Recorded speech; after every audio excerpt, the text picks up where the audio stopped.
Eccoci a salire sulle pendici del Monte Tabor. Here we are climbing the slopes of Mount Tabor. We are in the heart of Galilee.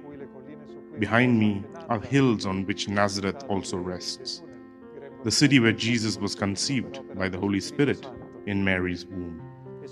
And below us, instead, the Valley of Israel in the Old Testament, in our Gospels in Greek, Esdrelon. The valley is very rich in terms of crops.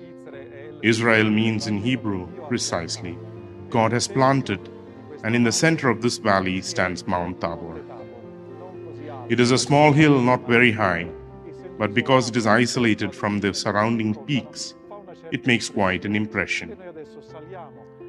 And we go now up Mount Tabor, because on Mount Tabor there is a basilica built by the architect Barluzzi exactly 100 years ago, between 1919 and 1924. And in 1924 was the dedication of this basilica. On the occasion of this centennial, we want to go over the biblical passages concerning this holy, important place with you, to try to nourish ourselves to the spirituality that through the Bible comes to us from this place, from this very shrine. Luogo da questo santuario. Venite con me. Come with me.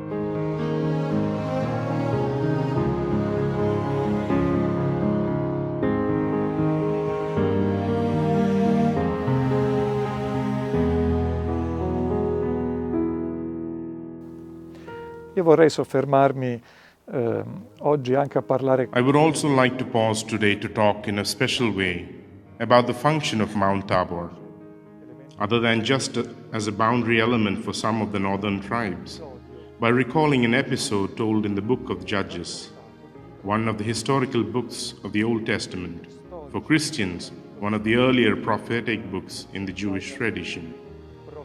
The book of Judges refers to these figures who did not so much have a function of a judicial nature, as we might think of when we call a person a judge, but rather had a function of leadership in situations of need, somewhat like the Roman dictator. That is, they were the charismatic figures raised up by the Spirit so that they would deliver Israel in times of particular need. Well, there is a judge to whom 2 chapters of the book of Judges are devoted, who is actually not a male, but a female judge. In chapter 4 of the book of Judges, it says, Al capitolo 4 del libro dei Giudici si dice: Again, the Israelites did evil in the eyes of the Lord, now that Ehud was dead. So the Lord sold them into the hands of Jabin, king of Canaan, who reigned in Hazor. Sisera, the commander of his army, was based in Haroshet Hagoyim, because he had 900 chariots fitted with iron and had cruelly oppressed the Israelis for 20 years. They cried to the Lord for help. Now Deborah, a prophet, the wife of Lapidoth, was leading Israel at that time. She held court under the palm of Deborah between Ramah and Bethel in the hill country of Ephraim, and the Israelites went up to her to have their disputes decided. She sent for Barak, son of Abionam, from Kedesh in Naphtali, and said to him, The Lord, the God of Israel, commands you, Go take with you 10,000 men of Naphtali and Zebulun, and lead them up to Mount Tabor. I will lead Sisera, the commander of Jabin's army, with his chariots and his troops to the Kishon River, and give him into your hands. Barak said to her, If you go with me, I will go. But if you don't go with me, I won't go. Certainly I will go with you, said Deborah. But because of the course you are taking, the honor will not be yours. For the Lord will deliver Sisera into the hands of a woman. So Deborah went with Barak to Kadesh. There, Barak summoned Zebulun and Naphtali, and 10,000 men went up under his command. Deborah also went up with him. At this point, the confrontation with Sisera's army takes place. Right from here, from Tabor, the armies of Israel descend into the valley of Esdrelon, towards the stream Kizon, which is below Carmel, which acts as another natural boundary of this valley. And there, the army of Sisera was defeated. The Canaanite army is defeated by the Israelites, and Sisera flees. He flees by the tent of Jael. Jael went out to meet Sisera and said to him, "Stop, my lord, stop by me, do not fear." He went into her tent, and she hid him with a blanket. He said to her, "Give me a drink of water, for I am thirsty." She opened the wineskin of milk, gave him a drink, and then covered him. He said to her, "Stand at the entrance of the tent. If anyone comes and questions, saying, 'Is there a man here?' you will say, 'No one.'" Then Jael, Eber's wife, took a peg from the tent, held the hammer, came slowly beside him, and drove the peg into his temple until it penetrated the ground. He was deeply asleep and exhausted, so he died. And behold, Barak came upon him, pursuing Sisera. Jael came out to him and said, "Come, and I will show you the man you seek."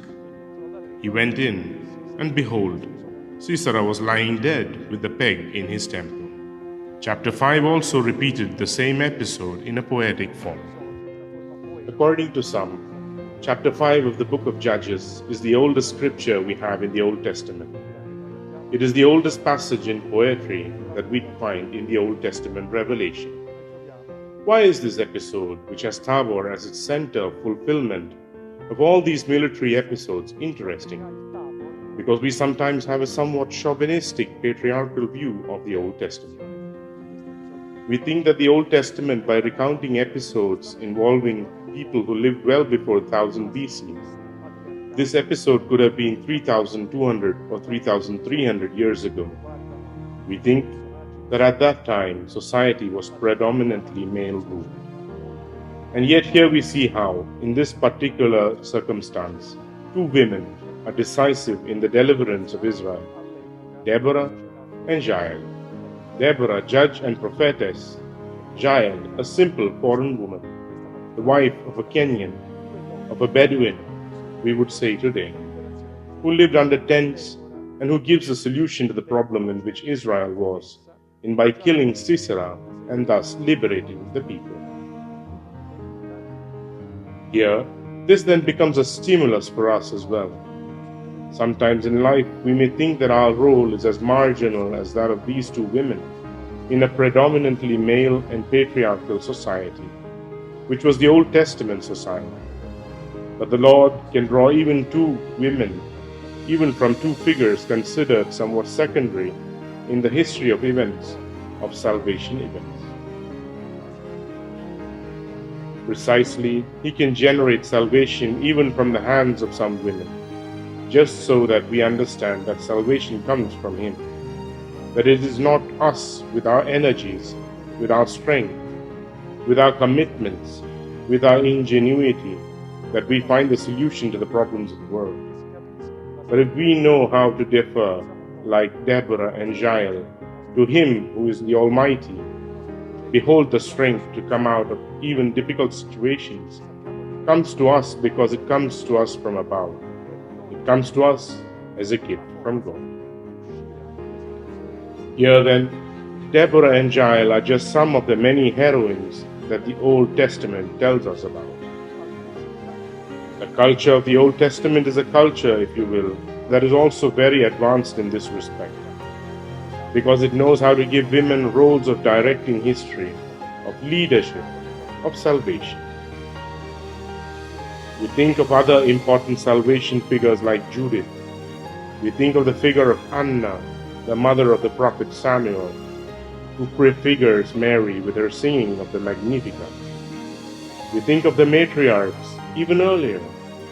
So many female figures who deliver and win for Israel because they know how to trust God, and perhaps more than many men. And Tabor first then reminds us of precisely these figures, these female figures so fundamental to moving history forward towards a saving end. Fondamentali per far progredire la storia verso un fine di salvezza.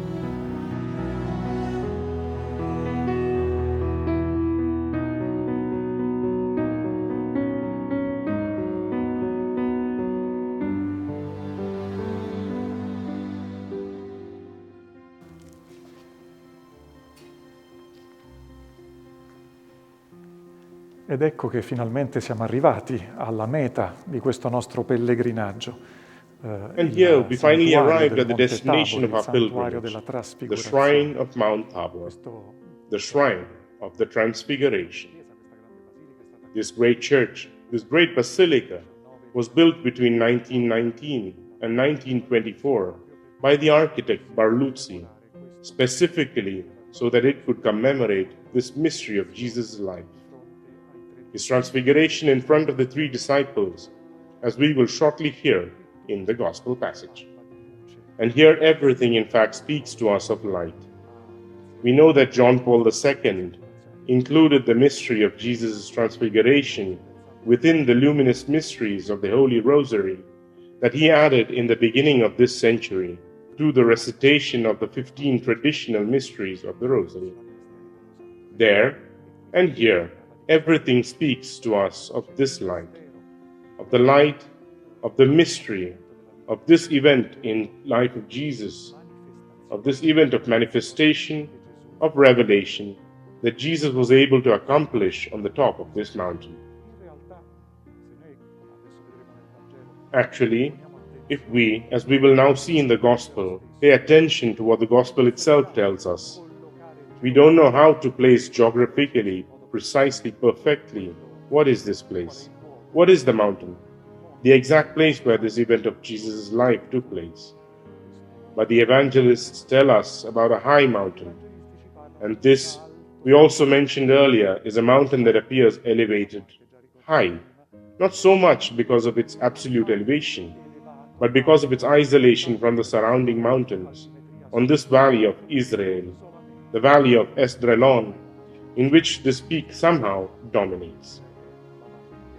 So let us now read the episode of the Transfiguration. We find it in all three synoptic Gospels. That is, we find it in Matthew, Mark, and Luke. But I would like to read it for you in probably its oldest, most original, and most primitive version, that of Mark's Gospel, which seems to be the first one that was put in writing as a Gospel after the death and resurrection of Jesus. And we are in chapter 9 of Mark's Gospel, from verse 2. Vangelo dopo la morte e risurrezione di Gesù. E siamo al capitolo 9 del Vangelo di Marco, dal versetto 2. After 6 days, Jesus took Peter, James, and John with him, and led them up a high mountain, where they were all alone. There he was transfigured before them. His clothes became dazzling white, whiter than anyone in the world could bleach them. And there appeared before them Elijah and Moses, who was talking with Jesus. Peter said to Jesus, "Rabbi, it is good for us to be here. Let us put up 3 shelters, one for you, one for Moses, and one for Elijah." He did not know what to say. They were so frightened. Then a cloud appeared and covered them, and a voice came from the cloud, "This is my Son, whom I love. Listen to him."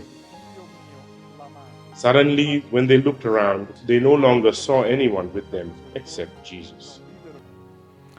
Gli altri evangelisti ci danno piccoli altri particolari. The other evangelists give us little other details than what the evangelist Mark tells us. For example, the evangelist Matthew notes, because Matthew is more attentive to ancient Jewish traditions, that after he transfigured himself before them, we are in Matthew chapter 17, verse 2. His face shone like the sun, and his garments became white as light. This shining of the sun will be recalled to us by an episode that we will have to come back to. And then at the end, the evangelist Matthew in chapter 17, verse 7 says, "But Jesus came near and touched them and said, 'Arise, and do not be afraid.' For the disciples had fallen with their faces to the ground," in verse 6, "and had been seized with great fear on hearing the voice from heaven." This fear, this prostrating themselves with their faces to the ground, will also return in our reading of this passage in the light of the Old Testament. And so the evangelist Matthew, attentive to these correspondences with the Old Testament, is pointing us in the right direction. Luke, on the other hand, he also tells us about the Transfiguration in chapter 9, like the evangelist Mark, reports 8 days, not 6, after these speeches. That is, after Jesus was recognized by Peter as the Son of the living God, as the Christ of God in the Lucan version. There we have the Transfiguration occurring 8 days later. According to Luke, Moses and Elijah, who appeared in glory, spoke of his exodus that was about to take place in Jerusalem. Luke, too, with his mention of the Exodus, directs us both to a biblical book that is the background to the Transfiguration episode, and also tells us that which Moses and Elijah are talking about with Jesus is his leaving the world to return in the glory of his Father. So now we come to ask, but what does the Transfiguration episode mean within Jesus' life? And above all, why do Moses and Elijah in particular appear in their glory alongside the transfigured Jesus? What is the significance of this reference to Moses and Elijah, that is, two Old Testament figures, by the evangelists within this episode of Jesus' life? What did the Father want to communicate to us, to reveal us through the presence of these two great Old Testament figures?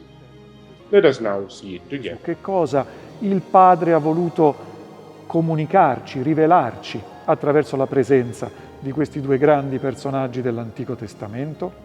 Lo vediamo adesso insieme. In the next installment, Brother Alessandro Coniglio will tell us about the figure of Moses, who appears connected to the Transfiguration narrative. Open yourself to a gesture of solidarity and support the mission of the custody of the Holy Land. The Christian Media Center spreads the good news of Jesus by making known to the world the spirituality of the holy places and the lives of the Christians who live here. Your contribution will help us bring the proclamation of the risen Lord, the most urgent of all, to men and women of every language and nation. To help us concretely, open the QR code. Your choice makes a difference.